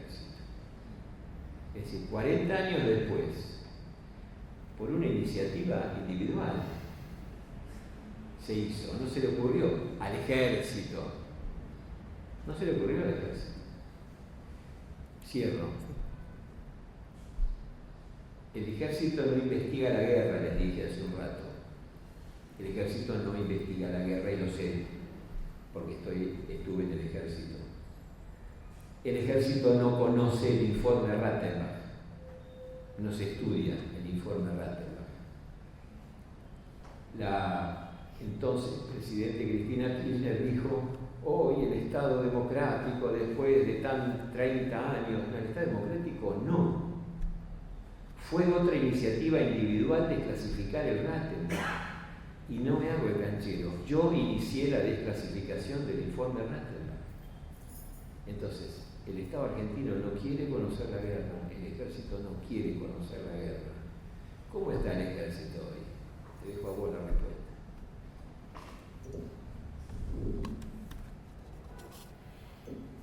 Lo de la guerra inconclusa, la campaña inconclusa, es siempre, bueno, es un adjetivo inconcluso, ¿no? Yo estuve en la plaza del final, la del 14 de junio a la noche, y la gente estaba decepcionada, pero sobre todo lo que decía era: Galtieri, borracho, mataste a los muchachos. Eso es lo que se cantaba en la Plaza de Mayo, donde no hubo gases, no hubo nada. Simplemente la gente se encontraba, y además no era gente organizada, era gente suelta. Más o menos como al principio, pero mucha menos gente, ¿no? Con una enorme decepción. Las razones por las cuales eso se puede, digamos, considerar como una campaña interrumpida porque el pueblo quería que se siguiera, habría que ver, yo no lo sé, pero había una encuesta de Gallup que hace bien las cosas, digamos, en todo caso no las hace peor que el INDEC argentino. Las hace bien, la Gallup trabajaba bien y saca más o menos para principios de junio una encuesta, salió en Clarín de aquella época, donde decía la gente ya empezaba a sentir la pérdida, y la mayor parte de la gente quería paz, y eso se vio en la misa de Juan Pablo II, paz, pan y trabajo. Esa no fue la consigna de la movilización del 30 de marzo, que era pan y trabajo, porque paz no, paz fue por Malvinas, paz, pan y trabajo, que se quería la paz. En cuanto a las condiciones bélicas, digamos, las posibilidades en las islas, una cosa es pensarlo individualmente a 40 años, otra cosa es preguntarles cómo estaban, si estaban realmente dispuestos a recuperar las islas y a recuperar London, o por lo menos Wireless Reach o algo, porque esto también es todo el funcionamiento. Lo que nosotros estamos diciendo, el funcionamiento de lo que había ahí. Entonces lo que estamos diciendo es que esto es el Estado argentino. Malvinas tiene que estudiarse porque es una manera de entender al Estado argentino. No es solo el monte y no son solo los militares, es el Estado argentino. Y con respecto, esto es lo que yo pienso de lo que vos sugeriste y que es interesante pensarlo, ¿no? Lo que sugerías recién. Y en cuanto a lo del combate decisivo y definitivo, ciertamente Tumbledown y una escaramuza en Wireless Reach, ¿no? Pero Tumbledown sí fue un esfuerzo de una sola sección, de una compañía del BIM 5. Y ya está. Es importante tenerlo porque nosotros probablemente empecemos a trabajar con Tumbledown en el futuro, y de hecho el trabajo empezó proyectándose como una comparación, que después Longdon quedó muy grande, pero una comparación que había visto y atestiguado y protagonizado Héctor, que estaba en el medio, que estaba en el Valle del Moody, y que miraba para un lado y él tenía que ser una batería agregada al 7 que nunca le dio ni una galletita. Bueno, no qué galletita, ni un pedazo de pan. Bueno, ¿qué digo? Ni un pedazo de pan, ni siquiera la sopa interminable. Y del otro lado le dieron comunicación, porque ni siquiera se agregó por vía de comunicación. O sea que el indicativo que él tenía de Gato 10 lo tiene del Tumbledown. Entonces, cuando se encuentra con la gente que estaba en Tumbledown, bueno, del BIM 5, cuando se encuentra con la gente de Tumbledown, vos eras gato 10 y se abraza, ¿está? O sea, el reconocimiento viene por allá, no viene por acá, que es London. Y comida, por supuesto que tampoco, que también se la agenció. Lo que quiero decir es, esto es importante, porque son dos montes dominados por distintas infanterías, con distintas formas de organización social y política. Veremos lo que pasa en la investigación de Tumbledown, porque no vamos a poner el carro delante del caballo. ¿Okay? Están haciendo ustedes excelente, ¿no? Solamente dice la que... No, me parece bien. Definitivo sería, digamos, es decisivo, ¿por qué? Porque el centro, porque London es definido como un terreno llave para la defensa de Puerto Argentino. Entonces, si cae ese terreno llave, evidentemente ya accedió a todo, y es lo que pasa. Bien. Juan, Perdón. un minuto. Sí, adelante. Agrego algo a lo decisivo y definitivo. Decisivo es porque decide, ¿no? Terreno llave, cada un terreno llave, queda decidida la batalla por la defensa de Puerto Argentino. Es un combate decisivo. El definitivo es el último, que a veces no es el decisivo. Vamos a la historia militar, campaña del Pacífico, Segunda Guerra Mundial. La flota norteamericana enfrenta a la flota japonesa en Midway y después en Mar del Coral. Donde queda sellada la derrota marítima de Japón es en Mar del Coral. Pero la batalla decisiva fue en Midway. ¿Por qué? Porque en Midway le destruye la flota norteamericana los 4 portaaviones que tenía Japón. En el Mar del Coral van toda la fuerza norteamericana con sus portaaviones, sus destructores, sus acorazados, a una batalla vieja. Porque cuando aparece el portaaviones cambia el concepto estratégico de las batallas marítimas, y enfrenta a la flota japonesa solo con sus acorazados.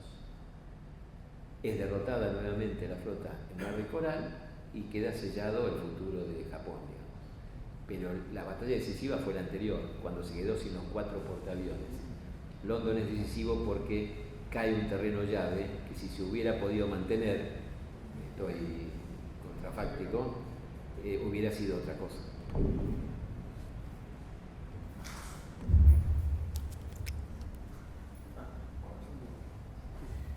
Buenos días, gracias por la invitación. Conocemos. Lo que quiero hacer es una consulta que tiene que ver con el aspecto social de cómo ustedes abordan o cómo abordaron todo este proyecto, porque voy a retomar un poco lo que decía este muchacho recién sobre cómo se comportó la sociedad argentina en función de la guerra y tratar de ver lo esquizofrénicos que somos a nivel sociedad. Entonces, ¿por qué digo esto? Porque el impacto que causó Malvinas sobre la sociedad y la dicotomía esta de, bueno, hoy festejamos y un mes después estamos frustrados y deprimidos, o 2 meses después, 74 días, no importa, la cantidad de tiempo para nosotros sí fue importante, para el resto de la sociedad no, porque algunos se olvidaron rápidamente. Pero bueno, siendo lo concreto, es cómo manejamos ese impacto que de alguna manera también fue una sobrecarga sobre los hombros de los soldados veteranos que volvimos de Malvinas, al efecto tal de que se nos obligó a sentirnos héroes de una película que no era la nuestra. No porque esto desmerezca al soldado que va a luchar por la patria, sino porque tiene un aspecto social muy importante que nunca fue tenido en cuenta, porque el origen de la guerra es tomado por decisiones de personas que no estaban preparadas para hacerlo. Entonces, yo no he leído demasiado, pero ese aspecto me parece que todavía es un deber de la investigación. Es profundizar más allá de eso y ir a los efectos que causó ese mismo desdén, ese mismo, triunfalismo que tenemos los argentinos para con un montón de cosas. También lo vimos reflejado en la guerra y se vio perfectamente. De la misma manera que actuamos la sociedad actuó de esa manera y se expresó de esa manera, pese a que días antes había sido gaseada y mujeres embarazadas fueron baleadas, porque yo lo vi, entonces no me lo contó nadie. Entonces, vuelvo a repetir, hay un montón de soldados que fuimos a Malvinas y que vivimos cada uno, como dice, cada uno tiene su guerra, cada uno vivió su guerra, pero el aspecto social y la carga emocional que eso trajo con aquellos que, por ejemplo, se tuvieron que quedar enterrando a sus propios compañeros y no pudieron salir porque fueron avasallados por el combate, algunos otros que no quisieron volver al monte porque decían que no habían hecho nada. ¿Cómo se manejó esa frustración después, esa carga emocional que todos tuvimos? Porque había una exigencia desde la sociedad al volver en decir, ustedes tienen que haber matado a alguien, tienen que haber hecho algo para manifestarse, para que nosotros carguemos con la pérdida y no algo conjunto que debería haberlo hecho la sociedad, y por eso también fuimos guardados debajo de una alfombra. Entonces esto no es para herir susceptibilidad, porque hay soldados, hay compañeros veteranos que siguen insistiendo que por 15 minutos no ganamos y por esto y por aquello. Sí. La idea es entenderlo desde lo social, de que la guerra no es algo de lo cual nosotros nos podríamos ufanar. Yo por lo menos no, y no coincido. Entonces, siempre en todo lo que leo he encontrado algunos huecos y he visto en mis compañeros, en los comentarios de algunos compañeros, ese pesar, ese dolor, ese no poder expresar realmente. Yo estoy en desacuerdo con esto, no estoy obligado a decir que yo estaba de acuerdo, ingleses putos, no sé qué, bueno, toda esta historia que todos sabemos cómo es. Algunos más que otros, pero yo voy más a lo emocional. Yo vivo porque hay alguien que murió por mí. Entonces eso es lo que siempre me motivó a decir, esto no está bien. Y lo he hablado con Héctor, y después de volver y sentarme en el mismo lugar donde estuve, mirar para los costados y decir, ¿qué mierda hacíamos nosotros acá? Esa fue mi pregunta, y no por no reivindicar lo que hicimos, simplemente por tratar de recuperar desde lo social y tratar de transmitir a las generaciones que vienen ese por qué no. Porque sí podemos justificarlo, si bueno, invasiones, territorio, nos querían, pero era necesario. Esa parte de la investigación no la leí en ningún lado todavía, puede ser que yo me la haya perdido, pero me encantaría que ustedes que están manejando esto lo puedan incorporar. Gracias. Gracias. ¿Alguno más? Así ya vamos cerrando, aprovechen ahora. ¿Vamos bien? Yo quisiera hacer una pregunta. Aquí hay 3 personas que colaboraron, que fueron parte del equipo, 2 personas y otra a la que incorporamos. Entonces me gustaría que cada una de ellas, Jazmín, Alejandra Barrutia, porque tenemos 2 Alejandras en un equipo tan chico, 11 personas, aparecen 2 personas que se llaman igual, un plomazo, menos mal que hay un Alejandro, y Noelia López, que es una colega externa al equipo, que quisiera preguntarles qué hicieron y cómo entienden el lugar de este trabajo. Sobre todo Jazmín y Alejandra son personas que conocen sobre el tema de Malvinas y que han hecho investigaciones ligadas con Malvinas. Quisiera que dijeran muy brevemente qué es lo que hicieron. Yo quisiera decir algo sobre lo que reflexionaste recién, ¿no?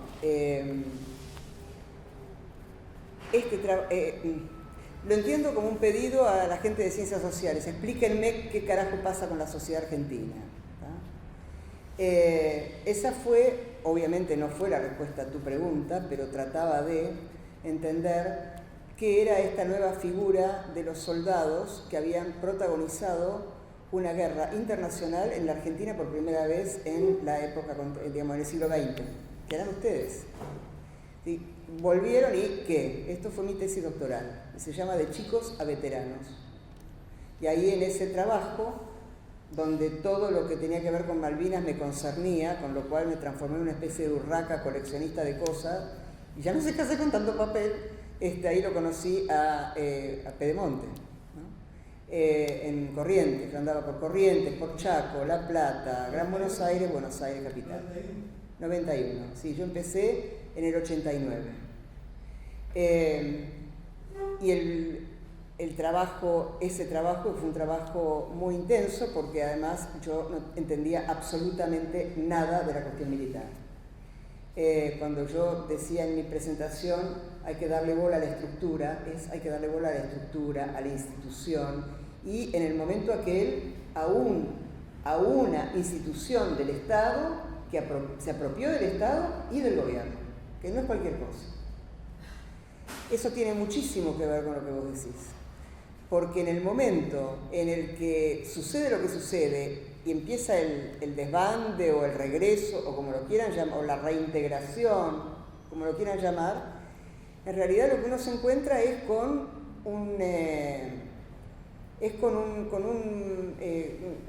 un panorama que no es solamente de los civiles que fueron bajo bandera, fueron como tropa, ¿no? Esto es algo que ya está contemplado en la ley de servicio militar obligatorio y que se pone por primera vez en funcionamiento en 1982. Pero lo que quiero decir es, son parte de un Estado, sin ninguna duda. Y cuando hay razón de Estado, tus planes se evaporan. Entonces, vos te incorporás, razón de Estado, ¿quieren alguna referencia más o menos próxima? No, tengo que ir a visitar a mi novia. No vas a visitar a tu novia, te tenés que quedar en tu casa porque hay aislamiento obligatorio por el COVID. Esa es razón de Estado. Y eso fue una situación muy, muy, muy parecida. No, mi hijo tiene proyectos de, como uno que era, que ya había dado el examen para hacer la residencia en un hospital de la capital,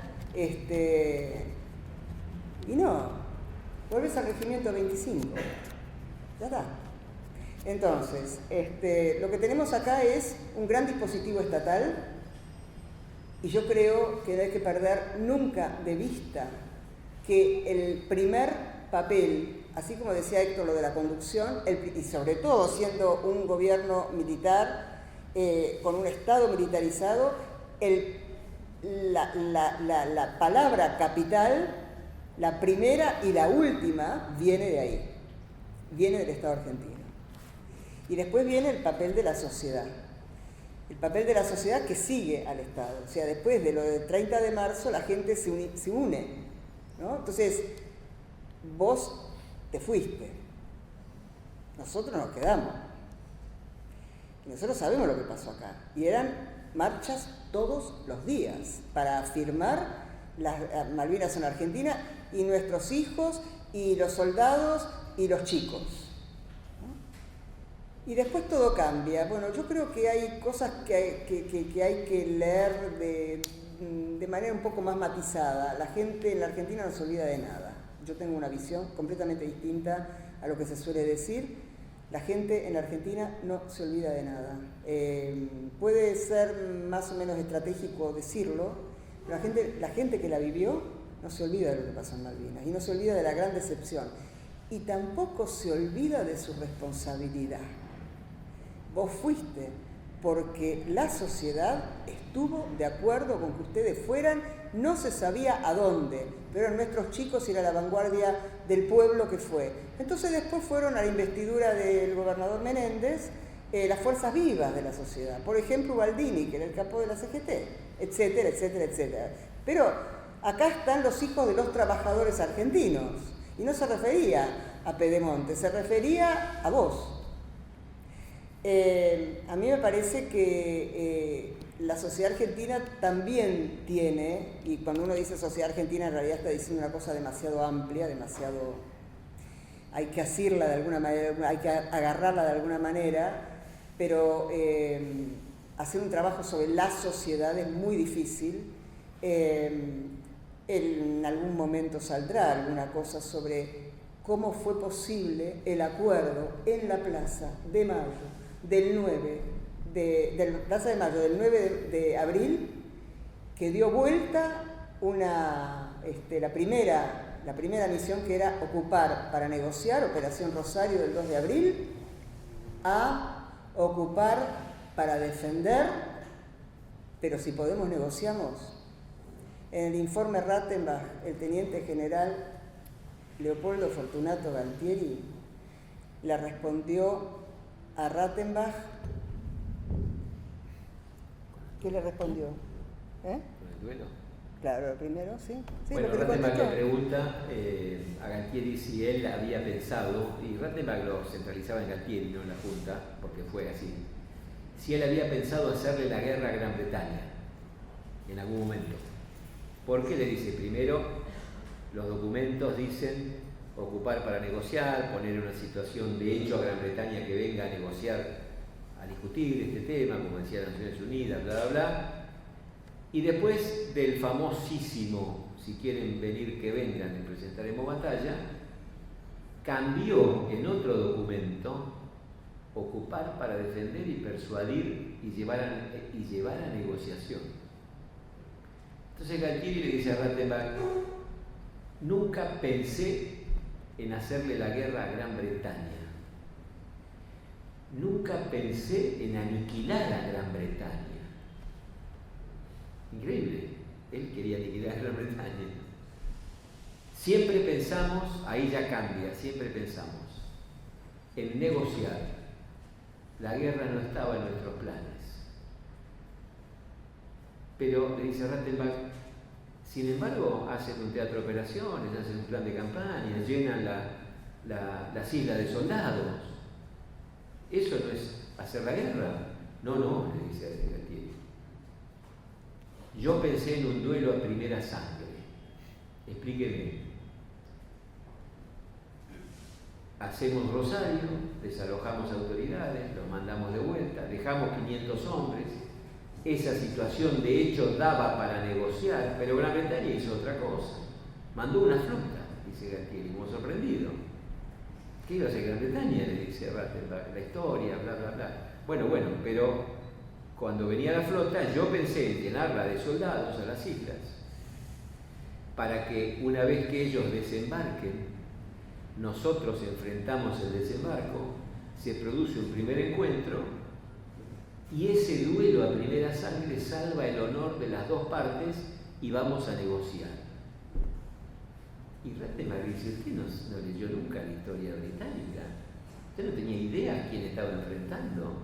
El pueblo británico, Margaret Thatcher, Segunda Guerra Mundial, Primera Guerra Mundial, el imperio británico. No, yo nunca. Retírese, y lo echa Rattenbach. Eso hicieron con los protagonistas directos de la guerra, y eso hicieron con la sociedad argentina. Yo tenía 30 años. Y vos habrás escuchado. Esperate, entusiasmo. Las reuniones que se hacían permanentemente durante la guerra de Malvinas. ¿Qué es lo que decía la gente? Ocupemos las empresas inglesas, no le paguemos más de lo que tenemos. Hagamos lo que tenemos que hacer, el pueblo tiene que participar y hacer esas cosas. No es solamente los muchachos que están peleando nuestro ejército. Acá tenemos que hacer la guerra, y hubo personalidades que lo dijeron públicamente, pero en la asamblea se decía eso, en las reuniones públicas se decía eso, no se decía otra cosa. No se estaba especulando, digamos, con la cuestión como un partido de fútbol, ganamos, perdemos, empatamos, sino hacer una guerra global, conjunta, contra el enemigo jurado de la patria. Eso es lo que siente el pueblo. Yo lo viví así, digamos, escuchaba esas cosas y decía esas cosas.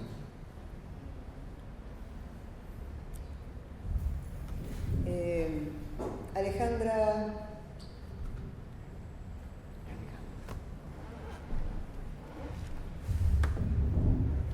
Bueno, me cambiaron más o menos porque era del pasado.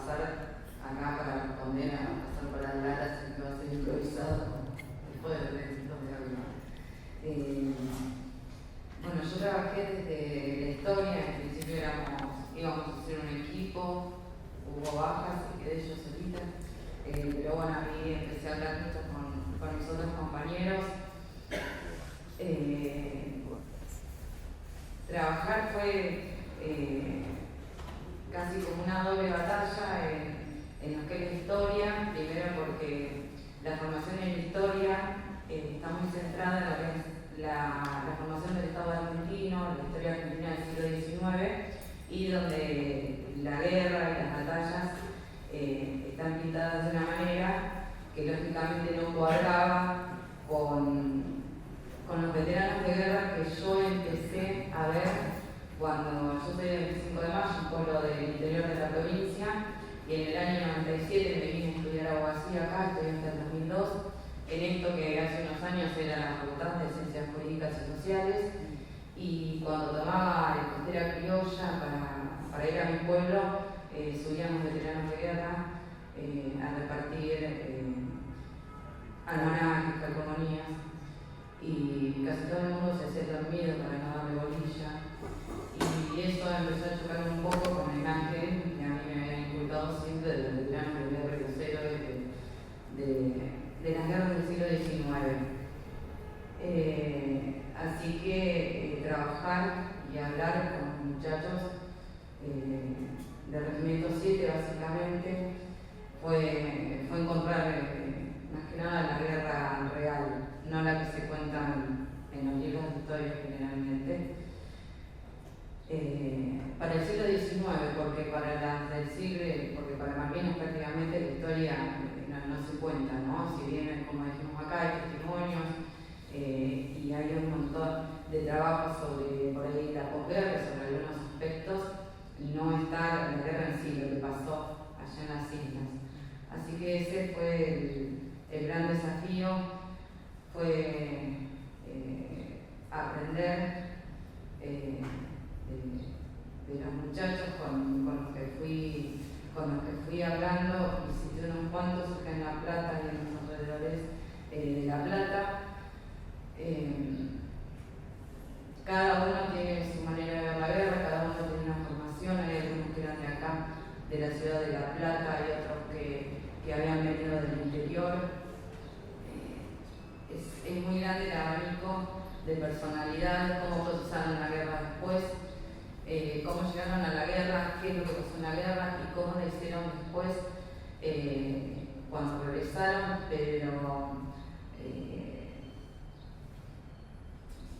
creo que sí se logra transmitir cierta, no una guerra uniforme, pero sí que todos están hablando de la misma guerra, más allá de los lugares y de las formaciones que tuvieran, de los lugares que ocuparon en el monte, sentir que me estaban hablando de la misma guerra, hallarme en esa guerra que no me había hallado hasta entonces, porque para mí estaban hablando de una guerra que, no sé, de la guerra de las galaxias, cuando leía los libros o cuando escuchaba ciertos relatos. Y bueno, y lo que traté de aportar el equipo básicamente fue eso, la reconstrucción que hizo cada uno y tratar de insertarlo en una reconstrucción general que creo que lo hemos logrado. La verdad que cuando empecé a hablar con los primeros muchachos, de la primera sección por ahí, los que estaban en el presente, hubo una reunión que tuvimos en julio, no me acuerdo de qué año, una reunión general del equipo, y yo estaba totalmente pesimista, de decir no vamos a poder escribir sobre esto, porque lo que yo venía escuchando es decir, realmente esto no se puede contar, no vamos a poder hablar sobre esto.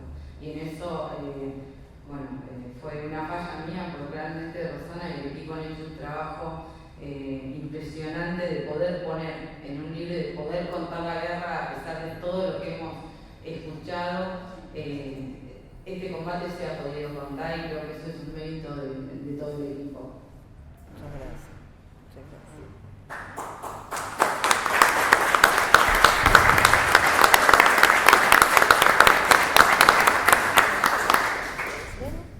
Sí, cortito.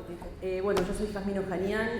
Antes de contar mi aporte, quisiera destacar también que Ale ha sido una tenaz búsqueda y molestia, quisiera decir, a los errores y a la cantidad de cosas que hemos dicho integrantes del equipo equivocadas. Ella ha sido responsable de buscar la fuente, de buscar la persona, de dedicarse enteramente a decir algo correcto. Y eso es algo a destacar también en un equipo donde todos venimos de lugares diferentes, de profesiones distintas y de formas también distintas y posiciones de escribir y hacer ciencia. Y yo creo, Ale, que también eso es un aporte importantísimo de búsqueda de fuente, sí, de documentación y de forma también, ¿no? Mucha discusión de no, esa no es la posición porque vi en otro y entonces nos hizo leer, pero sí, un montón. Mi aporte no es similar al de mis colegas, fundamentalmente porque yo soy la única que no fui a Malvinas. Había sido madre muy recientemente y me quedé con mi hija, así que yo no estuve en el monte, yo no viví ni el viaje ni la vuelta, como sí lo hicieron mis compañeros, y eso creo que ha sido fundamental para poder tomar una dimensión espacial, por lo menos, de dónde fue que vivieron lo que vivieron. Entonces, básicamente, como originalmente mi objetivo estaba puesto en Tumbledown, cuando iniciamos el proyecto, creo que porque mi ambiente natural es la marina, yo soy especialista en estudios navales más que del ejército, y cuando se trataba de lo terrestre hacía mucha agua, y por eso es que me quedé con los infantes, los navales.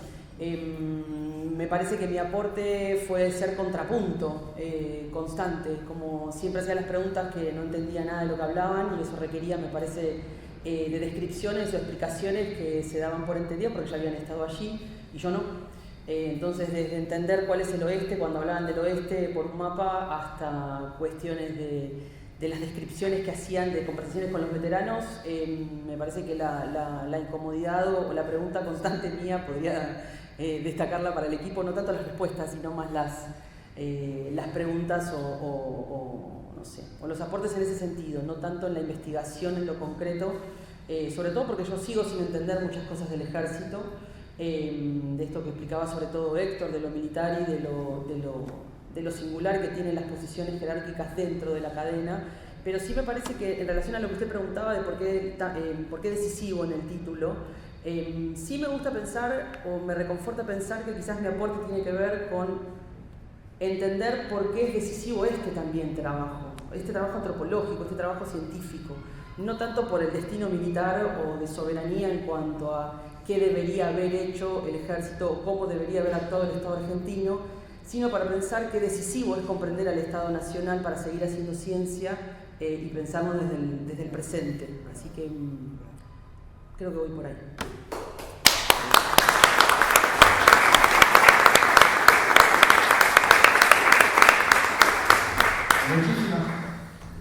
Les agradecemos muchísimo las preguntas y las reflexiones que nos quieren hacer llegar, que nos puedan hacer llegar. Este libro va a publicarse por Penguin Random House, conocida como nuestra editorial sudamericana, en julio del 2026. Muchas gracias.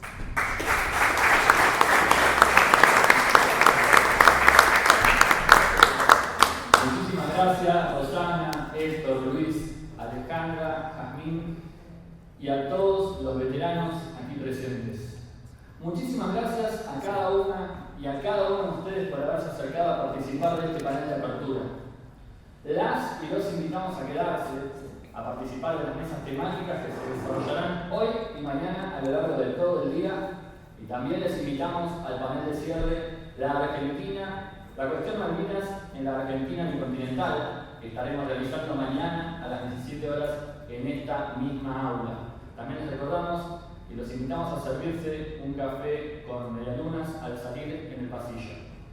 De este modo, damos comienzo a las quintas jornadas de la cuestión Malvinas de la Universidad Nacional de La Plata. Muchas gracias.